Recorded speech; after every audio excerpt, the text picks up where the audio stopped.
Assalamualaikum warahmatullahi wabarakatuh.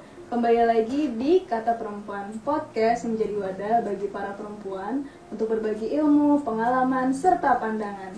Kata Perempuan berbagi cerita demi perubahan dunia nyata. Nah, kembali lagi nih Kak. Alhamdulillah gak sendirian akhirnya hari ini ya. Alhamdulillah. Gak ditinggal sendirian. Ya. Kemarin kenapa? Takut di sniper apa gimana? Loh, enggak, ini ada ngajar lah ya. Oh, iya. Biasa lah. Kita hari ini mau bahas yang lagi hot, super hot. Super hot. Apa tuh? Lagi Apa nih? kita? Bukan global warming sih Kak. Enggak. Bukan. Walaupun juga sama-sama hot ya global Ya, warming. jadi kita mau bahas yang lagi heboh hari ini ya, yaitu penyerangan Israel terhadap Iran dan juga balasan dari Iran terhadap Israel. Akhir-akhir ini ya, hari ini doang nih Kak. Udah berapa hari tuh? Udah dari 2 hari yang lalu apa? 3 hari yang lalu? 3 hari ya. Agak begitu. Ya kan ini nanti apa tuh apa nih? Ya, nanti kita kita bahas tentang ini ya. Tentunya dengan narasumber mumpuni dong, harus. Siapa Kita mau undang tamu spesial ini. Alhamdulillah. Masih muda, ya kan? Iya. Jadi narasumber kita kali ini yaitu dengan Ustadz Abbas Hussein ya. Biasa kita panggil Kak Abbas nih karena masih muda. Jadi ya walaupun gak sepantaran ya kalau saya. Kalau Anda mungkin lebih muda ya. Assalamualaikum Ustadz, sehat? Assalam. Alhamdulillah baik. Alhamdulillah. Nah ini kita hari ini mungkin bahasannya tuh nggak terlalu tema perempuan ya, walaupun podcast kita namanya Kata Perempuan, tapi kan tentu saja Kita punya suara. betul, perempuan bukan berarti kita harus buta dengan politik, justru kita harus melek politik, semua orang harus melek politik ya. Benar. Nah jadi hari ini kita mau membahas yang berkaitan dengan dunia Islam dan juga dunia Timur Tengah nih Kak Abbas. Dan sebenarnya juga masih berkaitan sama podcast kita yang kemarin nih Kak, yang sama Ustadz Dede ya, berkaitan. Pembahasannya sekitaran Israel ya. Tapi sekarang ada pemain baru. Sebenarnya bukan pemain baru, cuman bahasannya baru, yaitu ada Iran, ya kan? Nah, kemarin sudah terjadi serangan. Awalnya adalah Israel ya.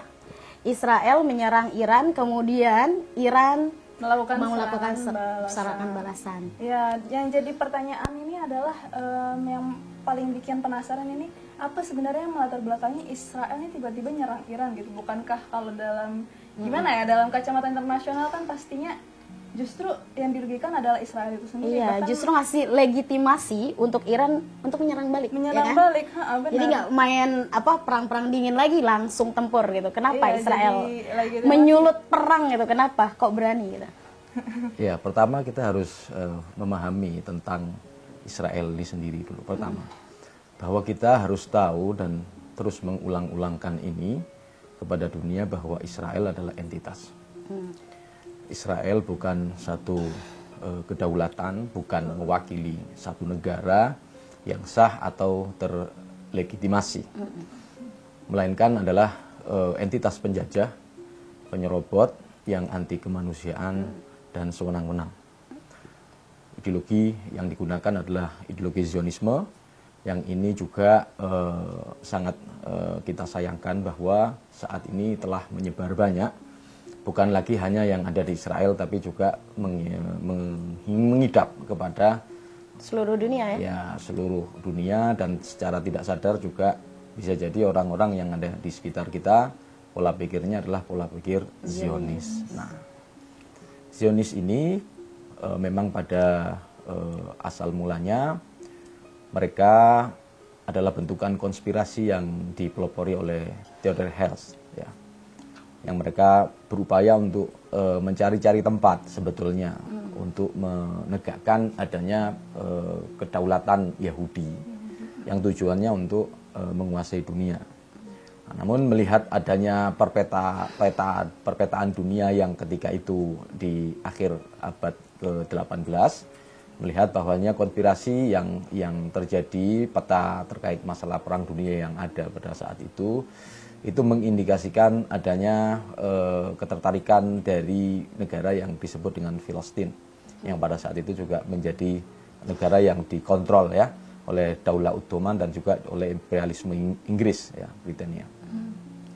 Nah, sejak saat itu akhirnya kemudian secara masif ya, bertahap juga ya, yang pada awalnya mereka masuk sebagai imigran, masuk sebagai salah satu pekerja, ya, pekerja dan pengelola dari salah satu tempat-tempat yang ada di sana, ya, hingga kemudian akhirnya secara sistematis mereka masuk dengan strategi yang telah direncanakan, dengan perjanjian-perjanjian dan tentu saja dengan dukungan Barat. Nah, melihat perkembangan itu kemudian berlanjut, ada negara-negara yang kemudian terjadi peperangan, ya pengusiran, ya kemudian kita kenal dengan istilah Nakbah, dan kemudian berkembang dari tahun ke tahun hingga memperbesar wilayah-wilayahnya. Sebetulnya kita bisa membaca bahwa Israel itu memang ideologinya adalah melakukan invasi. Ya, penjajahan, dan kemudian juga dia butuh kepada perluasan wilayah. Nah, melihat bahwa kalau yang menjadi sasaran daripada Israel itu hanya mengkooptasi wilayah tertentu yang ada di Palestina, maka tidak akan melebar dan tidak akan semakin meluas. Namun faktanya sekarang Palestina, ya, hampir 90% wilayahnya sudah diduduki oleh sisa tepi barat sama Gaza, ya, dan itu hanya sangat kecil, ya kan.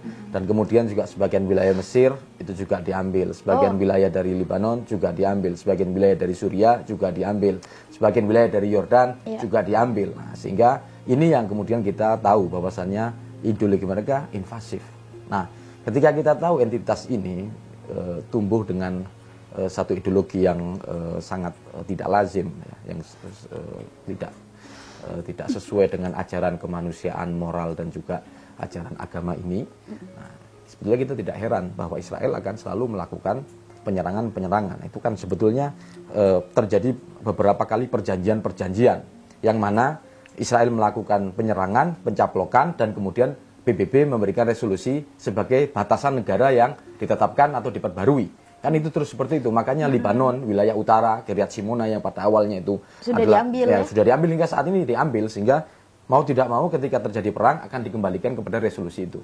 Oh, jadi mereka perang, nyaplok, habis itu PBB menengahi, ya, gencatan senjata, betul, tapi itu sudah masuk wilayah Israel. Ya, itu memang planningnya memang terstruktur dan memang tersistematis dari PBB. Nah, ini hal yang sudah maklum, sudah terbiasa. Nah, namun kita melihat bahwa Iran itu setelah revolusi Islam, ya, satu-satunya negara yang sampai saat ini konsisten menentang penjajahan Israel.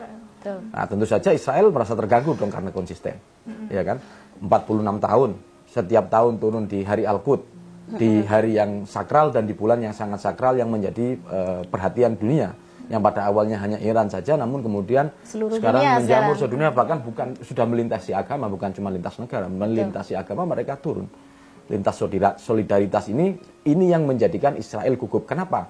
Karena sebetulnya bukan terkait masalah perang, tapi adanya kecaman dan delegitimasi dari dunia akan keberadaan Israel ini adalah hal yang sangat mengancam buat mereka. Nah, karena Iran konsisten membela hak-hak Palestina sampai saat ini, dan bahkan ketika pada saat itu Arab yang masih bersatu kemudian satu persatu juga dipretelin oleh Israel, dilemahkan dan digembosi persatuannya oleh Israel, kemudian satu persatu secara terang-terangan bergabung dengan normalisasi atau secara tidak terang-terangan di bawah meja mereka juga melakukan kerjasama bilateral antar kedua pihak ini.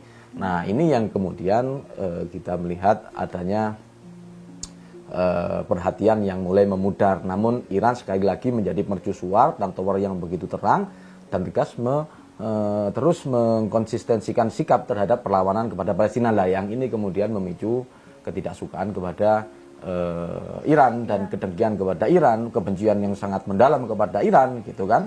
Nah, berkembang, perang beberapa kali terjadi dalam 2 dekade dan puncaknya pada tanggal 7 Oktober tahun 2023, gitu loh. Yang sekarang ini berusaha untuk digeser oleh media bahwa Hamas menyerang Israel dulu. Kenapa? Yang awal tadi saya katakan, yang harus difahami itu adalah ideologi dan entitas dari Zionis ini bukan sebagai negara, gitu loh.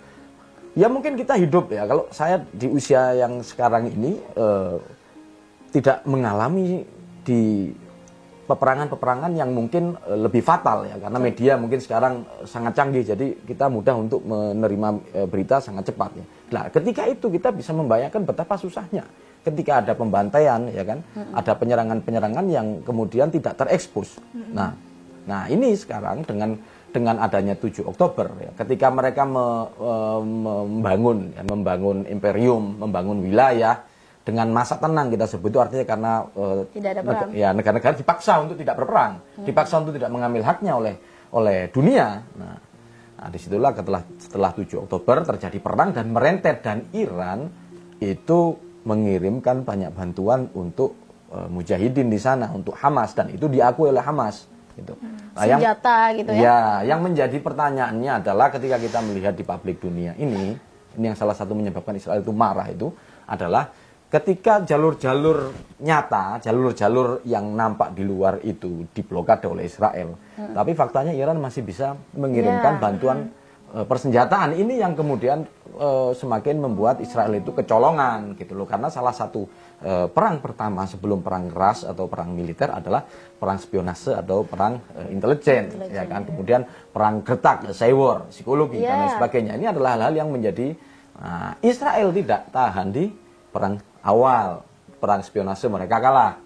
Ya, yang terbaru sehari sebelum terjadi penyerangan itu bocor ya. Ya, data-data penting yang sangat sensitif itu diambil oleh intelijen Iran dari tangan Mossad.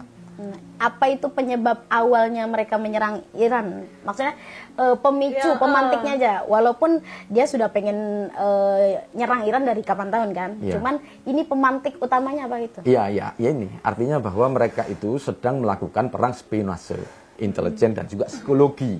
Nah, Iran betah di sini.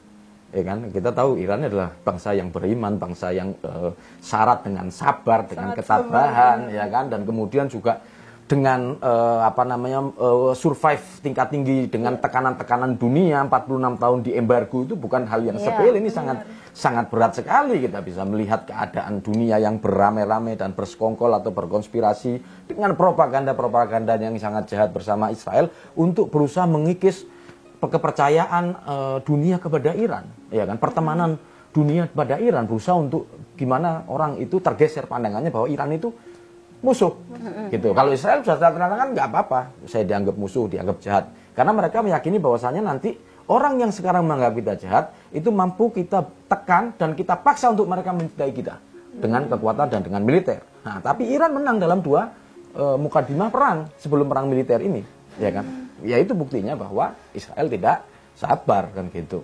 Ya meskipun beberapa kali Israel sudah melakukan serangan demi serangan, ya kan, berkala dan bertahap dalam beberapa tahun ini dan menewaskan banyak sekali jenderal-jenderal besar daripada IRGC. Nah, itu kan Iran ini kan diserang ibaratnya kedaulatannya, harga dirinya udah berapa kali ya? Dengan meninggalnya Jenderal Qasim Soleimani. Kemudian yang paling menyakitkan adalah tamu negara utama yaitu Ismail Haniyeh meninggal di negara Iran yang harusnya ketat ya, super ketat. Nah, malah bisa kecolongan. Gitu. Nah, kemudian tetap bersabar Iran. Tetap nggak ada penyerangan ya. Ada sih 2 kali kemarin ya, tapi nggak begitu masif seperti ini. Nah, yang sekarang ini kenapa segitu gencarnya Iran? Melebihi dari sebelumnya, apakah udah puncak? Iya betul, artinya serangan-serangan yang sebelumnya itu adalah serangan-serangan di luar wilayah Iran yang terjadi. Kalau toh memang di dalam wilayah itu adalah perang spionase tadi melalui ANTE, yang artinya secara kasat mata dengan data-data keras itu memerlukan usaha ekstra untuk membuktikannya bahwasannya ini betul-betul Israel. Israel menggunakan tangan-tangannya. Ini yang kemudian tidak bisa gegabah ya. Iran tidak bisa secara ceroboh atau secara sewenang-wenang untuk membalas, karena kan masalahnya dalam peperangan ini kita jangan ada aturannya ya. Itu saya katakan di awal, jangan sampai kemudian kita terkontaminasi dengan ideologi Zionis, karena Zionis itu berusaha dengan kejahatannya itu juga secara tidak sadar itu juga menciptakan iklim di tengah-tengah kita.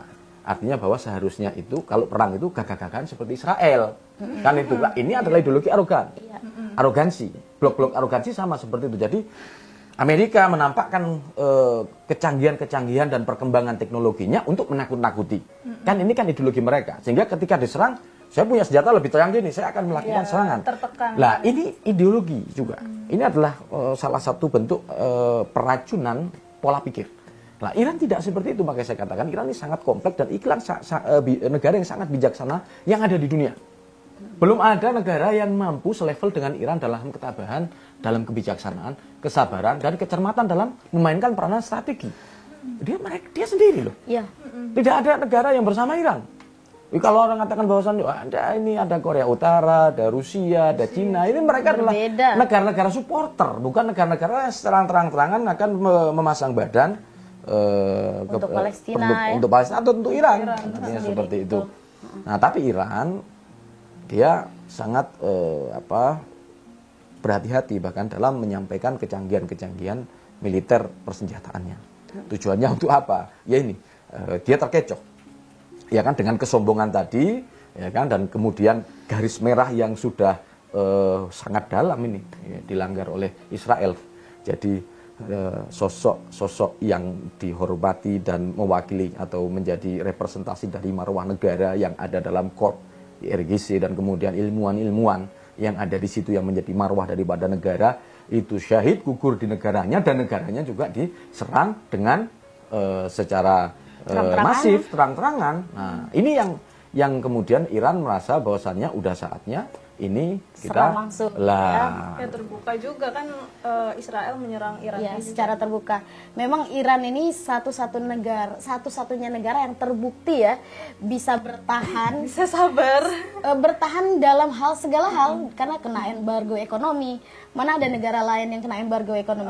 Yang lain tunduk sama Amerika. Kita kena ya. tarif 32% langsung aduh buat kong-kali-kong di bawah meja. Nah, sementara Iran nggak mau tunduk. Nah, ini banyak orang menganalisa gitu ya, kalau lihat-lihat di YouTube itu seolah-olah Iran ini membantu Palestina itu karena ingin powernya itu terlihat gitu. Seolah-olah mereka ingin menunjukkan bahwa Iran ini punya pengaruh, memperluas pengaruhnya gitu ya. Dan juga perluasan ideologi Syiah gitu. Nah, menurut saya kan gagal ya itu orang membaca niatnya Iran. Kenapa orang gagal membaca? Sebetulnya niat utama Iran untuk membantu Palestina secara apa? Konsisten itu ya. Ya, kenapa gitu? Ideologi apa yang dipakai Syiah? Yang dipakai Iran untuk tetap teguh membela Palestina gitu kan? Padahal negara-negara Arab yang lainnya itu kontra sama menolak untuk membantu Palestina. Betul. Mesir juga menolak kan. Semua tunduk dengan Amerika. Terutama yang paling penting adalah Iran sendiri diembargo. Kok bisa-bisanya tetap tumbuh terus membantu Palestina tiada henti gitu ya? Ideologi apa yang bisa membuat Iran sekuat itu? Yang paling utama, alasan yang mendasari Iran itu bukan kemanusiaan. Tapi adalah tentang kewajiban agama. Nah, bukan hanya sekedar masalah akhlak, adalah agama. Agama berada menjadi tanggung jawab mahkota yang paling tinggi di kepala Iran. Saya katakan seperti ini bahwa karena Iran merepresentasikan daripada negara Islam pertama.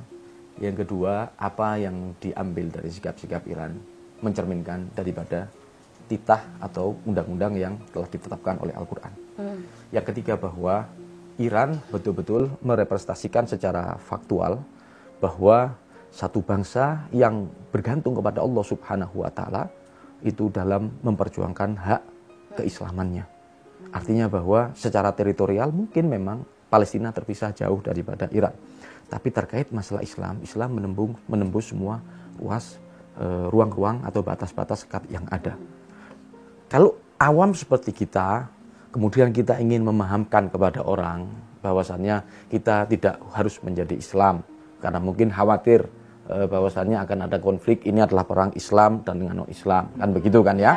Nah, jadi kita berangkat daripada kemanusiaan. Nah, kemanusiaan adalah alasan yang paling rendah, alasan yang paling awam, alasan yang mungkin lebih mudah untuk kita gunakan, mengajak semua orang untuk kemudian tidak terjadi falasi seperti pertanyaan-pertanyaan yang sempat diungkapkan tadi, ya kan? Namun kalau kita berbicara tentang Iran berada di mahkota tertinggi yang mengemban tanggung jawab daripada bukan hanya sekedar dari kemanusiaan atau sekedar moral saja, moralitas yang berada dalam akhlak kan begitu, tapi agama. Kenapa? Karena agama menuntut semuanya.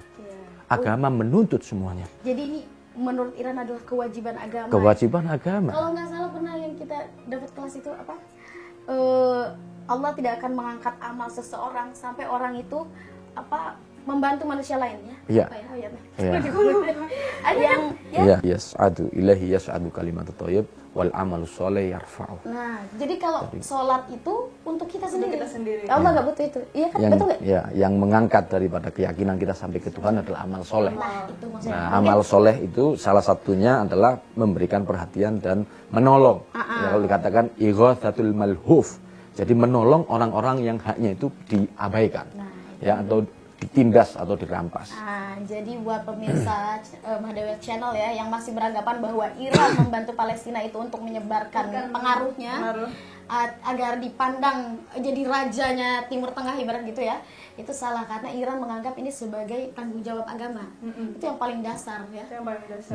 Iran tidak memiliki kepentingan untuk menguasai ya siapapun, negara manapun. Iran hanya menunaikan kewajiban agamanya, ya. Berusaha untuk menampilkan dengan cermat karena Iran ini merepresentasikan negara, ya, berbeda dengan milisi-milisi yang ada seperti mungkin Hizbullah, ya kan, kemudian Yaman, ya kan, atau Harokah atau gerakan-gerakan Mujahidin yang ada di Iran, yang mana itu adalah milisi yang juga bergantung dengan satu negara, ya kan.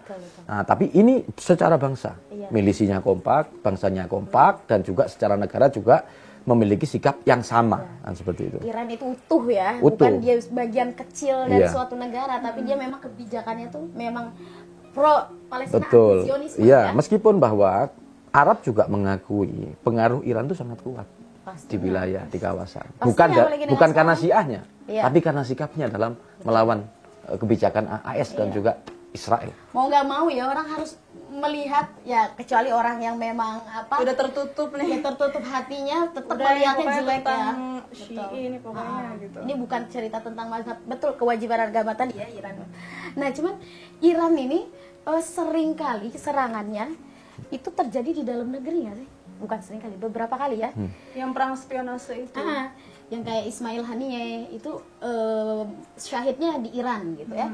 Sepertinya Israel itu tidak pernah menyerang langsung dari negaranya seperti Iran menyerang Israel kan. Roket-roketnya tuh bisa melintasi antar negara. Sementara Israel tepat gitu ya, tepat sasaran. Sementara Israel sepertinya tidak punya kemampuan itu ya. Dia memakai sel-sel yang ada di negara itu. Apa betul sel-sel Mossad itu ada di Iran gitu? Ya banyak sebetulnya. Mossad itu ada di mana-mana jaringannya. Gini, bukan Israel itu tidak tepat sasaran, tapi kepiawaian daripada negara Iran dalam mempertahankan teritorialnya, gitu loh.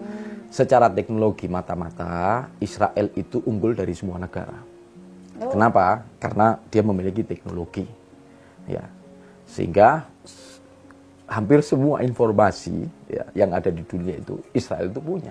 Termasuk Indonesia. Ya, bahkan saya mengamati dari beberapa podcast di Timur Tengah itu, termasuk salah satu pembunuhan Said Hasan Nasrullah itu, ada yang berpendapat bahwa adanya kan mata-mata. Tapi ada juga yang mengatakan, dan saya lebih condong kepada ini, bahwa itu murni karena teknologi. Oh, jadi memang dari Israel. Iya, Israel memiliki teknologi dan mampu menentukan posisi letak daripada Said Hasan Nasrullah. Sehingga dia bertahun-tahun merancang senjata itu yang sudah dipersiapkan memang untuk melakukan serangan, gitu loh. Artinya 80 ton itu tidak bisa dirakit dalam waktu 1-2 minggu, gitu loh, bom segitu. Disembunyiin di mana juga kan? Nah, dia tahu posisi di mana dan kemudian juga ketahanan daripada bunker atau rumah aman yang ditempati oleh Said Hasan Nasrullah bertahun-tahun itu sedalam apa mereka merancangnya, kan begitu. Itu juga bisa jadi terjadi oleh kita yang ada di sini. Semua data mereka memiliki, kan gitu. Cuman kepiawaian daripada Iran itu mampu betul-betul bertahan dan memainkan peranan yang sangat strategis, gitu loh. Hanya saja bahwa kan Israel pasti media berusaha untuk menutup-nutupi dan memfilter berita yang menjadi fakta, kayak perang yang sekarang saja baru 10 yang diumumkan yang mati, ya kan. Kemudian 300 sekian yang luka-luka, tapi kalau dibandingkan dengan Iran jauh lebih banyak, ya kan. Secara data ini saja kita tahu bahwasannya Israel ini saking pengejutnya itu tidak mau terlihat sebagai negara yang lemah dan kalah, kan seperti itu. Nah, ini adalah kebiasaan Israel lah. Dalam perang tadi itu dengan menggunakan agen-agen Mossad itu, memang dia invasif. Dia akan menyerang. Dia tidak perlu menunggu komando. dia tidak menunggu langkah-langkah yang menjadi syarat untuk dia bertindak. Israel memegang kendali karena langsung diperintah oleh Amerika. Semua yang dilakukan oleh Israel itu adalah perintah dari Amerika.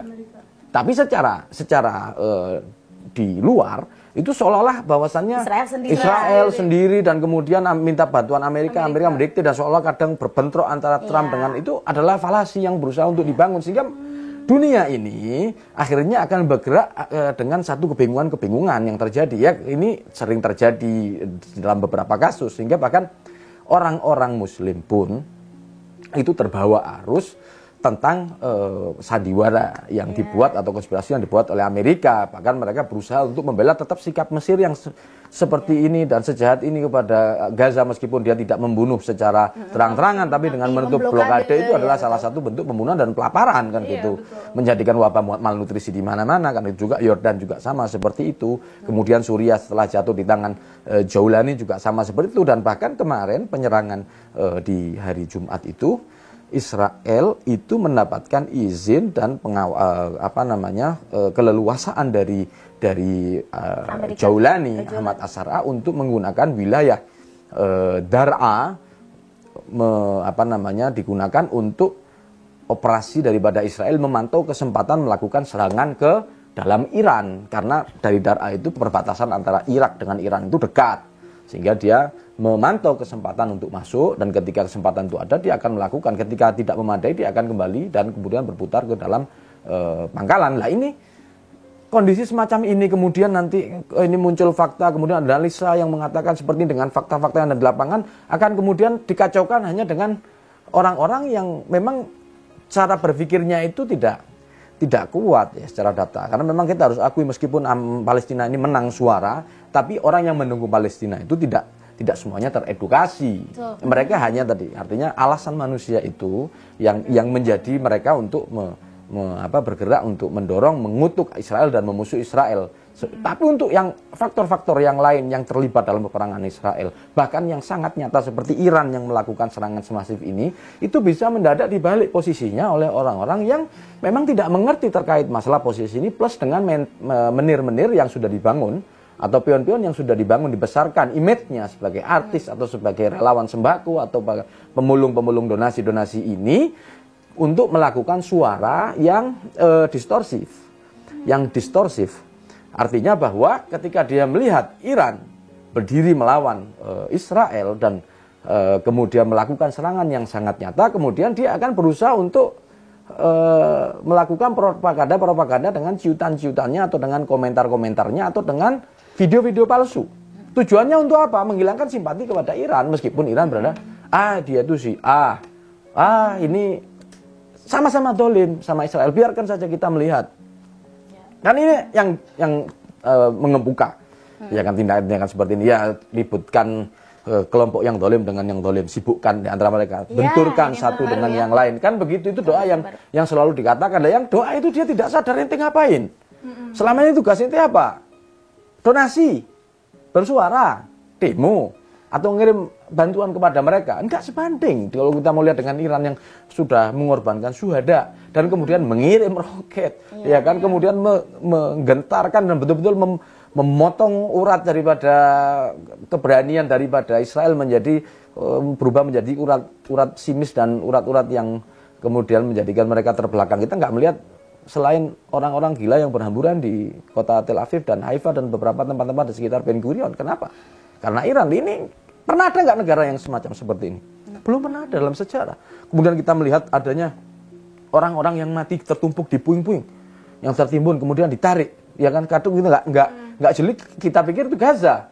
Bahkan kakinya robek dan patah, kan kita melihat pemandangan-pemandangan sedih itu kan yang kita lihat dari Gaza sebelumnya.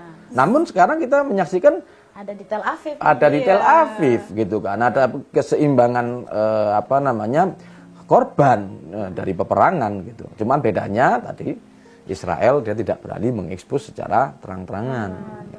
Makanya cyber war itu penting. Jadi orang-orang yang waras yang memahami ini tuh perlu aktif di sosial media ya, menyampaikan berita yang secara benar, betul, yang orisinil gitu ya.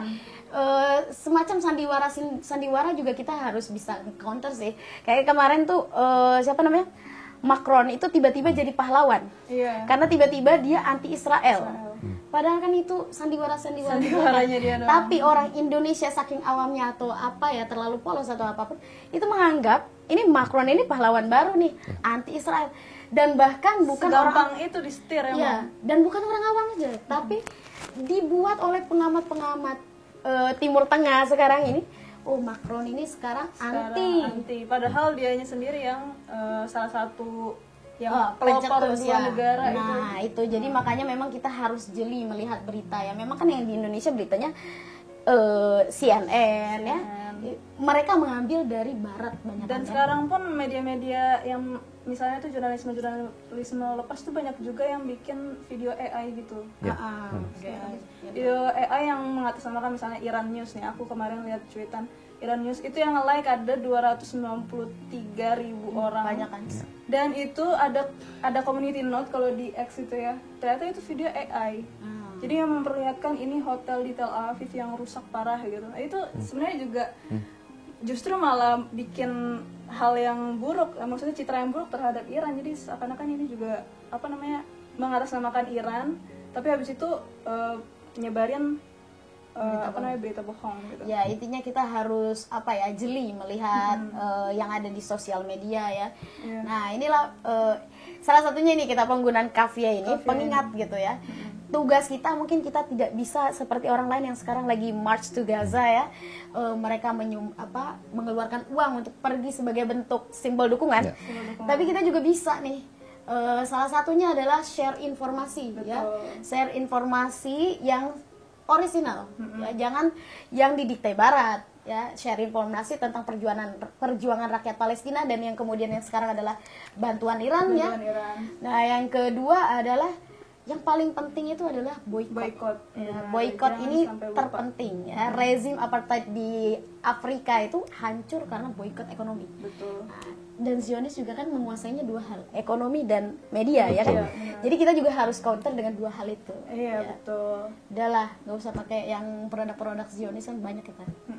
Nah, ini yang paling menariknya ini adalah kan sebagaimana sikap Iran ini sangat tegas terhadap Israel, terhadap Zionis, anti barat dan segala macamnya. Yang kemarin kita kan udah pernah bahas juga yang di podcast sebelumnya, kalau misalnya sikap Presiden kita Prabowo bilang bahwa Israel ini, Israel ini perlu dijaga juga kedaulatannya gitu. Iya. Nah, bagaimana sebenarnya apa nih yang sebenarnya pemerintah Indonesia bisa pelajari dari sikap pemerintahan Iran terhadap sikapnya Iran yang sangat tegas ini? Iya, yang paling mencolok adalah two state solution ya. Iya. Jadi gini, kita ini jangan keburu-buru bingung ya terkait masalah sikapnya Presiden Prabowo atau suara-suara yang mungkin kita anggap merugikan Palestina. Ya. Sebetulnya two state solution itu adalah akar permasalahannya. Jadi selagi dunia itu mengumandangkan two state solution untuk menjadi solusi, dua negara itu menjadi satu-satunya solusi, maka akan keluar suara-suara yang seirama gitu. Artinya Presiden Prabowo itu tidak berbeda dengan mantan Menlu kita Bu Retno. Tapi terjadi berbeda karena Bu Retno tidak menyampaikan terkait masalah mengakui adanya pengakuan Israel dan kemudian mengakui Palestina untuk merdeka. Kan tidak itu. Artinya beliau menyampaikan pengutukannya di forum-forum PBB dan internasional atau Dewan Keamanan, pertemuan-pertemuan di Dewan Keamanan PBB kan seperti itu. Namun itu sama. Artinya mengacu dan mengarah kepada solusi dua negara. Artinya ketika kita berpindah kepada solusi dua negara, ya kita akan mengakui Israel. Kita secara tidak langsung kita mengakui penjajahan ya? Dan kemudian slogan yang from the river to the sea itu nggak ada. Ya, from the river to the sea itu artinya one state solution. Ya, dari ujung ke ujung seutuh itu harus dimiliki lah. Iran ini tidak menganut two state solution yang kemudian menempatkannya Iran itu sebagai negara yang menjadi sasaran dunia. Kan begitu. Kenapa? Karena satu-satunya solusi adalah mengembalikan keutuhan kedaulatan daripada wilayah Palestina dan kemandiriannya kepada rakyatnya. Bukan kemudian kita berdamai dengan musuh karena keadaan, tidak. Ini yang kemudian memicu negara-negara lain itu tidak setuju. Sementara Dewan Keamanan ini karena didikte Amerika selaku salah satu negara pemegang hak veto, maka negara-negara yang lain ini diatur dengan ekonomi tadi yang disampaikan tadi kan, itu di tangan Amerika, maka keuangan dan semua kesemakmuran, ya kan, kesejahteraan itu akan diberikan kepada negara-negara yang mereka setuju dengan kebijaksanaan yang disampaikan Amerika yang menguntungkan Israel. Salah satunya yaitu state solution. Nah, belajar ini meskipun perlu waktu yang sangat lama dan keberanian ya. Iya. Karena bukan cuma hanya keberanian saja, karena keberanian itu bukan dipupuk dengan semangat kemanusiaan ya, tapi dia lahirnya dari agama, gitu loh. Makanya saya katakan kalau agama itu sudah pasti dia berdiri atas dasar kemanusiaan, berdiri atas dasar akhlak kan gitu. Kemanusiaan, akhlak itu agama yang menjaganya. Tapi kalau kita hanya pada kemanusiaan itu belum tentu karena masalah moralitas atau juga karena masalah agama, karena banyak orang tidak beragama, banyak orang yang tidak mensucikan atau menjadikan agama itu sakral. Tapi kalau agama itu dia sudah kompleks. Semua syarat-syarat yang sekarang sedang diperjuangkan itu dia ada. Nah, Iran begini. Ya kan, makanya dia tetap teguh kepada one state solution. Kenapa? Karena Iran yang hanya bisa mendiktenya adalah Tuhan, adalah agama, keyakinannya kan seperti itu. Meskipun dunia, ya kan. Kalau kita tahu ini Iran ini belajar dari panutan-panutan sucinya, belajar dari seorang Ali bin Abi Thalib yang ketika ditinggalkan oleh para pengikutnya, ya kan, dan disisakan hanya dengan pengikut-pengikut yang setianya, ya kan, dalam keadaan yang terzalimi ketika itu. Dan beliau mengatakan kalau sekiranya dunia ini semua mengepungku dan meninggalkanku seorang diri, aku tidak akan pernah merasa teruji, tidak akan merasa gentar, tidak akan merasa tertekan, tidak akan memundurkan satu langkahku atau menjadikan bulu kuduku ini berdiri. Kan ini yang kemudian sekarang Iran berdiri atas dasar ini kan begitu, atau belajar daripada ideologi-ideologi yang telah diajarkan oleh agamanya dan panutan-panutannya, dan konsisten dan dilihat oleh musuh, gitu loh. Dan ini yang kemudian nggak setiap negara itu siap, bahkan kita katakan selain Iran nggak ada, tidak ada yang siap. Betul, gitu loh, untuk mengambil ini belum punya ya, iya, kita ya. Belum gitu. kuat mentalnya. Mungkin sebagian orang Indonesia sudah ada ya, tapi maksudnya secara personal, ya personal, ya. Secara pemerintahan belum ada. Ada pemerintahan tidak ada di dunia. Kembali ke masalah Iran, ini kan Iran ini musuhnya bukan hanya orang luar ya, negara-negara Barat dan Israel, tetapi juga Iran itu diuji dengan musuh dari dalam, ya kan? Banyak sekali kaum oposisi ya, secara bawah tanah mengganggu kan, membantu Israel menyerang Iran. Nah, menurut Ustaz, siapa musuh terbesar Iran? Ini dari dalam negeri kah atau Israel sendiri dan negara-negara sekutunya? Iya, jadi gini, kita geser ya pertanyaan. Jadi kalau kita bicara terbesar, ya musuh terbesarnya adalah Amerika dan antek-anteknya, gitu loh. Tapi yang paling berbahaya maksudnya mungkin ya, dimaksud gitu. Ya. Artinya yang paling berbahaya memang adalah secara internal ya. Musuh internal ini adalah musuh yang dia berbaju sama, namun hatinya bersama musuh kan begitu. Sebagaimana halnya kalau kita belajar dari Madrasah Karbala itu kan, Al-Imamul Husain kalau melihat orang-orang yang memeranginya kan gitu, dia berada di front yang secara jumlah tidak berimbang dan orang-orang yang semuanya mengaku Muslim belum atas dasar undangan-undangan yang diberikan kepada Al-Imamul Husain, seolah-olah mereka itu berada di pihaknya Al-Imamul Husain kan begitu ya kan. Kalau kita bicara musuh terbesar siapa? Ya Yazid. Tapi yang paling berbahaya adalah ketika orang-orang ini itu ikut mempersiapkan atau memediasi semua rencana-rencana musuh untuk tercapai, kan gitu, memuluskan langkah-langkah mereka untuk terwujudnya keinginan mereka, kan gitu. Nah, penggunaan daripada istilah munafik tadi itu juga tidak mesti ada di Iran ya, tapi bisa jadi orang-orang yang mungkin secara zahir dia mendukung Iran.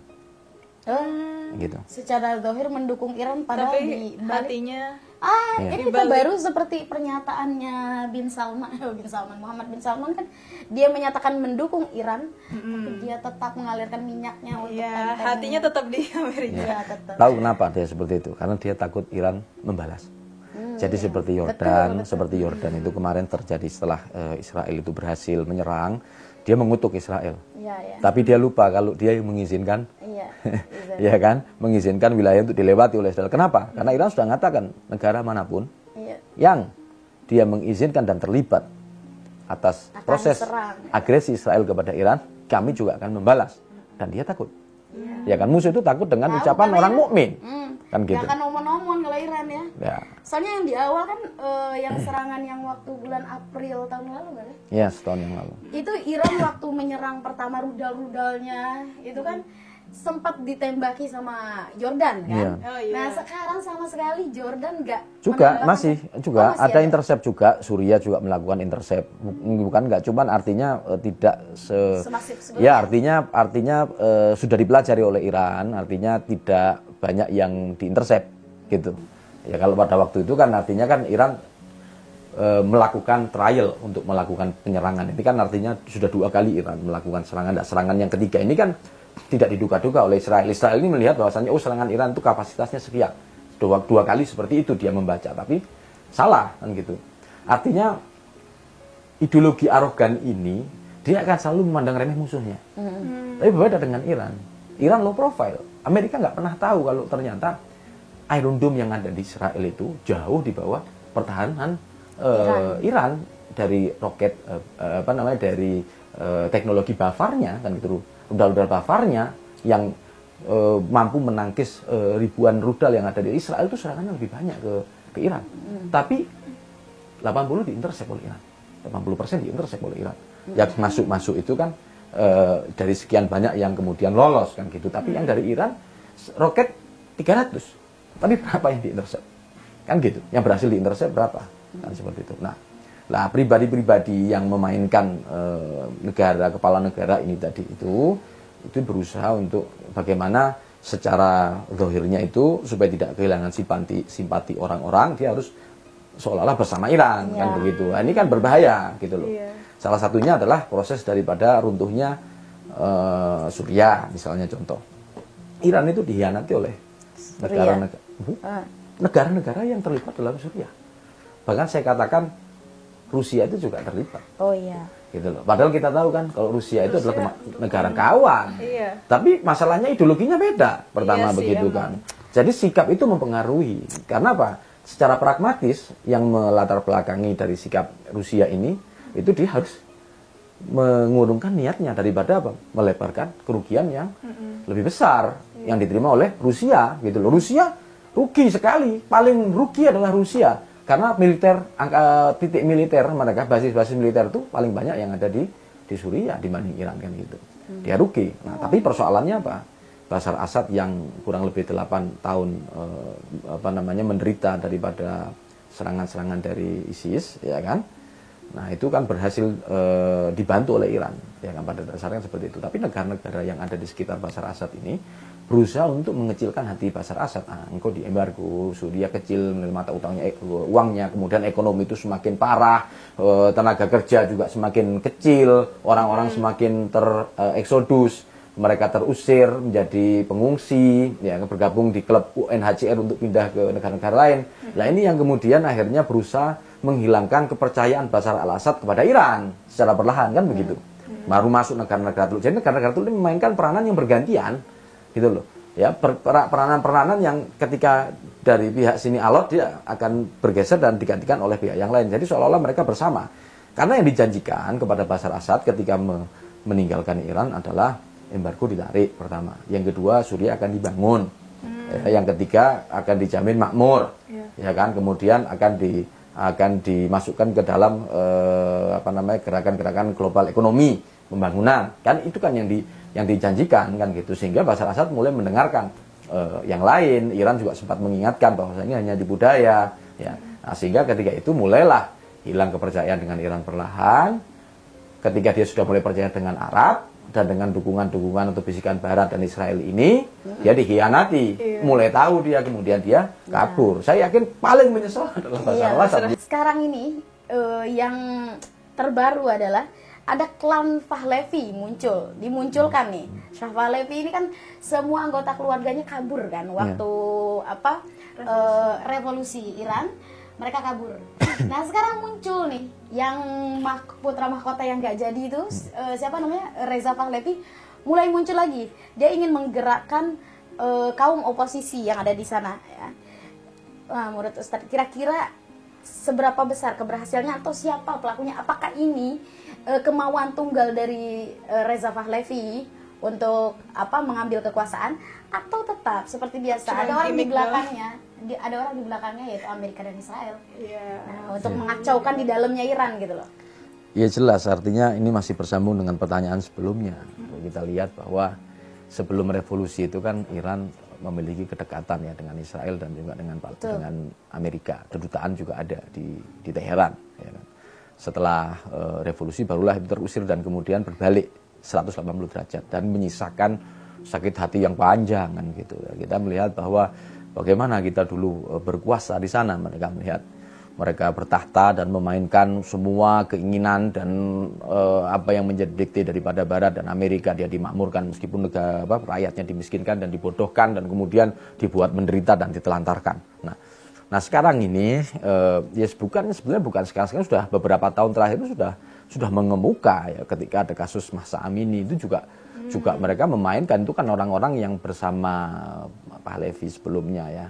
Entah dia secara mungkin keluarga memang atau dalam lingkungan dinastinya, mungkin orang-orang yang memang berada di lingkaran orang-orang terdekatnya dulu, anak-anaknya. Dan kemudian membandingkan dulu kita orang begini di zaman ini, ya kan sama seperti kita kadang membandingkan enak ya zamannya Soeharto. Ya, semua murah padahal kita kan dalam kehidupan kan mungkin secara moral kita rendah kan begitu. Secara situasi pendidikan kita di bawah dan kita lemah. Kadang kita membandingkan sama seperti itu. Ini terjadi di Iran. Dengan semua yang kompleks, ini masalah yang kompleks yang ada di Iran ini juga berusaha dirongrong. Jadi tidak cuma terpecah mungkin ya konsentrasinya. Enggak sama sekali. Ini justru tidak mengganggu konsentrasi Iran sama sekali. Sampai sekarang ini Iran tidak pernah sampai digoncang masalah yang betul-betul serius dari upaya-upaya kudeta. Enggak ada.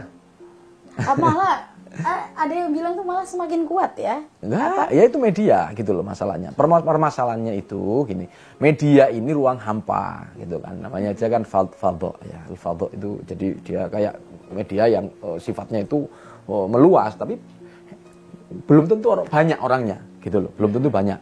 Tapi ingin memainkan peranan provokasi kepada orang-orang yang mungkin dia juga bukan pendukung Pahlavi gitu loh. Tapi mungkin tidak suka dengan sikap pemerintahan atau tidak suka dengan sikap-sikap orang-orang yang berkuasa di sana, yang kemudian mungkin bergabung dan berusaha untuk menyuarakan. Ada juga orang-orang yang dibayar gitu loh, diberi uang ya kan. Kenapa? Karena kondisi ekonominya rendah. Nah, kita bisa melihat kondisi Iran ini parah, untuk masalah keuangan ekonomi itu parah gitu loh. Ya kan, dengan parahnya ini yang kita semakin kagum itu kok bisa kuat kan gitu. Ya ini kan bukan faktor masalah pandangan komunisme kan begitu. Kalau komunisme bubar itu seperti Rusia dulu, seperti negara-negara yang terafiliasi dengan ideologi komunis kan, baik itu di Amerika Latin atau di Asia Tenggara ini atau di negara-negara Timur Tengah, mereka bubar secara perlahan, ideologinya hanya sebagai ideologi yang mati, yang vakum kan seperti itu. Tapi Iran enggak. Nah, suara-suara ini hanya dibesar-besarkan lewat media. Kalau memang artinya itu memiliki satu pengaruh yang sangat besar, maka kita tidak akan melihat Iran melakukan persiapan pembalasan kepada Israel gitu loh. Tapi nyatanya tidak, ini tidak terjadi. Artinya apa? Secara garis besar kewenangan dari Iran dan pertahanan daripada Iran itu kuat, bahkan oposisi saja, aliran konservatif saja yang tidak suka dengan pemerintahan sekarang dan sistem pada wilayah faqih yang ada itu, ketika penyerangan yang ada dan yang terjadi kemarin di Iran itu semua merubah sikap. Semua bersatu ya. Artinya memang banyak hal yang tidak terduga dan tidak bisa dibaca oleh musuh. Anda perlu tahu bahwa dulu itu Imam Khomeini ketika terjadinya revolusi Islam Iran, itu ketika rakyatnya ditembaki oleh tentara-tentara Shah Pahlavi, itu tidak mundur. Beliau mengatakan bahwasanya uktuluna, bunuhlah kami. Fa inna sya'bana sayai aktsar fa aktsaro. Dengan kamu bunuh ini, pasti bangsa kami akan semakin banyak yang tersadarkan. Jadi pembunuhan malah jadi pemicu darah syuhada ini itu lebih ampuh daripada dakwah. Daripada kata-katanya ulama-ulama yang kemudian ingin menyadarkan orang, yuk bela Palestina. Darah-darah itu yang kemudian secara nyata itu masuk dan mengisi kesadaran-kesadaran umat Islam, bahkan umat manusia yang ada di dunia ini. Di Indonesia juga tersadar karena lumayan lah banyak kalau kita lihat di sosial media itu banyak sekarang yang cenderung mendukung Iran sih, karena aksi Iran itu nyata. Bukan sekadar seperti Erdogan itu ngomong doang kayak singa di depan forum, tapi dia justru kayak di belakang gitu ya. Ya, yang menentangnya justru kita semakin paham bahwasanya orang-orang munafik, gitu. Ya, orang-orang munafik itu apa? Dia tidak suka ketika ada orang lain lebih baik dalam memberikan bantuan. Ya, dengki, dia tidak suka, bahkan bukan, kalau tidak suka mungkin ya dia mungkin tidak akan melakukan suara kan gitu. Tapi ini sudah pada tahap dia menggebosi, memprovokasi dan memfitnah. Ini adalah sifat-sifat orang-orang munafik. Kita semakin tahu ciri-cirinya. Kalau nggak mau jadi orang munafik ya diem, kalau nggak mau ketahuan minimal begitu. Ya luar biasa hari ini Kak. Menurut aku sih secara intinya tuh pembicaraan kita hari ini tuh bisa melihat dari sikap-sikap Iran yang bagaimana mereka itu sangat teguh terhadap pendiriannya dalam membela agama Islam dan juga dalam membela Palestina ya, dalam menjalankan kewajiban agama Islam maksudnya. Ya.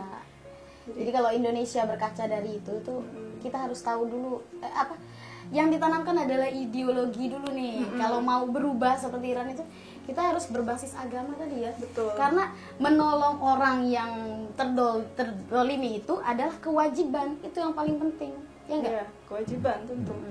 Dan mungkin sikap Indonesia yang masih lembek kayak gini tuh karena memang sejarahnya kita negara itu sebenarnya non-blok aja, itu nggak sih yang damai-damai aja gitu, kita tengah-tengah sebetulnya aja, kalau gitu. Indonesia berkaca dengan perjuangan 45 ya harusnya Indonesia tuh kuat. Kita nggak punya teknologi apapun bisa mengusir penjajah. Cuman mental aja kita yang mundur, kita semakin bambu runcing kita bisa mengusir penjajah. Kita semakin sekuler, semakin bersifat kapitalis ya nggak? Dipesimiskan hati kita. Ya betul. Kemarin ada yang ngomong, ini Ustadz ini ngomong, kita ini sekarang lagi jadi bangsa kalah. Kok bisa berpikir kayak gitu? Kita ini sekarang lagi jadi bangsa kalah katanya. Jadi memang masa orang itu berputar, kadang di bawah, di atas. Nah sekarang kita di bawah, loh bukannya kita dibangkitkan, justru sekarang kita di bawah, makanya dia pro solusi dua negara gitu. Nah itu bahaya banget ya, itu bahaya sekali. Baik, betul, kita tutup. Baik, sudah, terima kasih Kak Abbas. Terima kasih. Atas kedatangannya hari ini sangat membuka wawasan kita berdua ya. Ini sangat banyak banget informasi baru dan ternyata fakta-fakta yang sengaja dikebulkan oleh media. Bahkan kadang kita juga kegocek ya Kak. Meskipun kita udah mencoba untuk cross check ini benar apa enggak, ternyata kegocek juga gitu ya. Hati-hatilah pokoknya ya, apa framing-framing yang ada di sosial media, di media-media mainstream ya. Terutama AI ini nih, ya Allah, tapi kalau orang jadi enggak sih, AI kan enggak sehalus itu. Sekarang udah halus Kak, dengan yang keluarannya Google baru VO3 kalau nggak salah. Lebih halus ya? Lebih halus lagi. Oke. Tetap waspada di internet dan juga cari sumber informasi yang langsung dari sumbernya ya. Jangan dari tangan keberapa segala macam. Ayo coba di komen episode ini apa yang menarik atau mungkin mau kasih dukungan terhadap Palestina dan Iran ya. Boleh di komen ya biar algoritmanya naik gitu. Boleh di komen juga, maupun ada kritik atau saran bisa juga disampaikan. Mungkin ada yang kurang dari kita bahas, ada angle yang perlu kita bahas gitu. Betul. Oke. Terima kasih, cukup sekian untuk episode kali ini. Wassalamualaikum warahmatullahi wabarakatuh. Waalaikumsalam. Like, comment, and subscribe.